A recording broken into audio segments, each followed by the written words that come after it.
Hi, my name is Mike May. I'm the president of the United States Padel Association and also the director of Racquet Sports here at the Houstonian Club. I like to teach all my students the different zones of the court to help them understand better how to play good tactical paddle.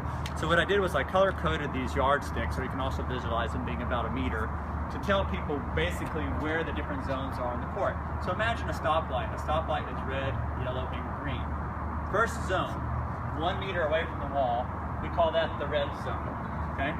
The next zone, the next yard or meter or so away from the wall, we call that the yellow zone. This one, you can see there's an arrow on it because this depicts the zone 3, which is the green zone, which is from here forward into the court. So it's real important to know these zones because if I'm back here in red and I'm playing a shot from here, when you're in red, that's the best time to play a lob. Go for defensive shots, not going for too much too soon and making unnecessary errors because obviously your opponent has done something well to get you back here.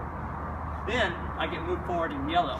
Yellow, I can start going for more dinks down to people's feet, or as we refer to in Spanish as the chiquitas down to people's feet.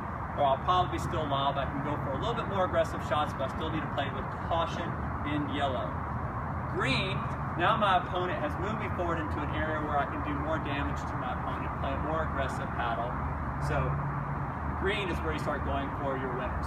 Now, let's go back over it. We have red, which is defensive, yellow, which is caution, green means go. There's also altitudes, as you can see on this stick. About the first 12 inches or so above the court. Imagine all the way across the court, we have 12 inches of red. If you can hit overheads to your opponents that rebound into the red area, you're obviously putting them in a very defensive position. The next is yellow. Okay? Yellow is where you still need to play, once again, with caution, but you can start going for a little bit more. The green, which is here, all the way up, now you put your opponents into an area in which they can be more aggressive. So this goes all the way across the court. So what happens if you put me in green from the wall and green in altitude? That means you set your opponent up with quite an easy shot. So the idea is to keep them as low as you can, red, yellow, or below red and yellow on the altitude on the vertical stick. There's also zones that a lot of people don't know of on the side walls. How many times have you spun around, come across, and done this? Well, that's because your opponent did something very well and they put you into the red zone, which is the first 12 inches from the side wall. The next 12 inches, once again, you play with caution. That's the yellow zone. And then anything from here on out is the green zone. Your opponent has moved you far enough away from the wall to play more aggressively. So imagine if someone hits a ball through here. It rebounds off the back wall.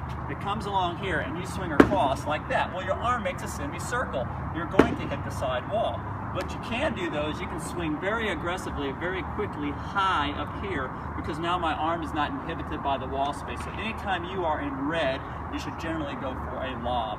So anytime you get moved out to yellow, I'll probably still want to go for a lob. I can play with a little bit less caution, but I still want to probably play some defensive paddle until they can move me into green, which means I'm further away from the wall. I can go for a little bit more aggression. So remember the zones, much like a stop sign. Red, play it safe. Yellow, play with a lot of caution too.